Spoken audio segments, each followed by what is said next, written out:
வணக்கம். இந்த பதிவில் வாரம் ராசி பலன் விருச்சிகம். இந்த வாரத்தினுடைய ஆரம்பத்தில் சில மன உளைச்சல்கள் இருந்தாலும் கூட 13, 14 ஆகிய தேதிகளில் உங்களுடைய ராசிக்கு அதிபதி பரிவர்த்தனை மூலியமாக பாக்கியஸ்தானத்துடன் பரிவர்த்தனை பெற்று உங்களுடைய ராசிக்கு அதிபதி உங்களுடைய ராசியிலே விருச்சிகத்திலே ஆட்சி பலம் பெறதுனால ஒரு தெளிவான ஒரு அமைப்பு, தெளிவான முடிவு எடுக்கக்கூடிய ஒரு நல்ல அமைப்பு உண்டாக போகிறது. அதே போல் இங்கே உங்களுடைய ராசிக்கு 7ஆம் இடத்தில் அமர்ந்து உங்களுடைய ராசியை பார்த்த குரு இப்போ 8ஆம் இடத்திற்கு பெயர்ச்சி அடைகிறாரு. அவர் அமரக்கூடிய இடங்களில் வழக்கு இது போன்ற அமைப்புகளில் ஒரு சாதகமற்ற ஒரு சூழலில் கொடுத்தாலும் கூட அதே போல் நீண்ட நாள் தீராத ஒரு பிரச்சனையை ஒரு தீரக்கூடிய ஒரு அமைப்பையும் கண்டிப்பாக அவர் தருவார். உங்களுடைய உடல் ரீதியில், சொத்து ரீதியில் இது போன்ற அமைப்புகள் ஆனால் கொஞ்சம் மெதுவாகத்தான் அவர் செய்வார். அதே போல் உங்களுடைய ராசிக்கு 8ஆம் இடத்திலிருந்து குரு 2ஆம் இடத்தை பார்வை செய்கிறார். அவர் பார்வை செய்யக்கூடிய இடமானது சிறப்பு. குடும்பம், வருமானம் இது போன்ற அமைப்புகளில் சாதகமான ஒரு அமைப்பை தருவார். தனவரவு சிறப்பாக இருக்கும். அதே போல் 12ஆம் இடத்தையும் பார்க்குறாரு. இந்த நாளோட ஒரு இறுதி குறிக்கக்கூடிய இடம் 12ஆம். அதனால் தூக்கம் இல்லாத விருச்சிக ராசி நண்பர்களுக்கு நல்லா தூங்குவீங்க.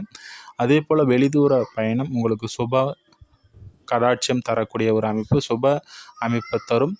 அதே போல் இவருடைய 9ஆம் பார்வையாக 4ஆம் இடத்தை பார்க்குறாரு. இங்கே சனி அமர்ந்திருந்தார். அர்த்தாஷ்டம சனி, வண்டி வாகனம், வீடு, உடல் நலம் இது போன்ற அமைப்புகளில் கடன் வாங்கி அதன் மூலியமாக சில கஷ்டங்கள், அவமானங்களை சந்திச்சிட்ருப்பீங்க.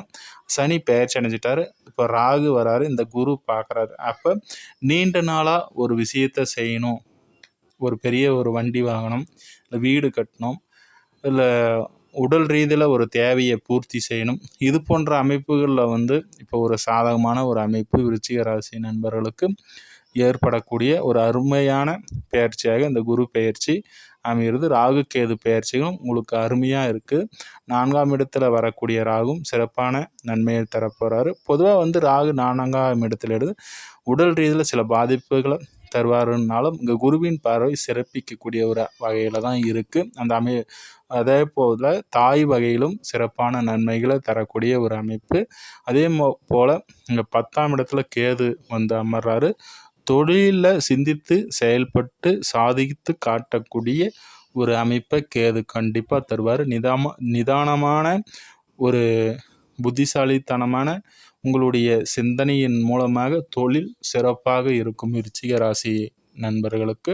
குறிப்பாக விருச்சிகத்திற்கு அனைத்து கிரகமும் உங்களுக்கு சாதகமான ஒரு அமைப்பில் இருப்பதனால இனி வரும் காலங்கள் விருச்சிகத்திற்கு சாதகமான ஒரு காலமாக அமையும்.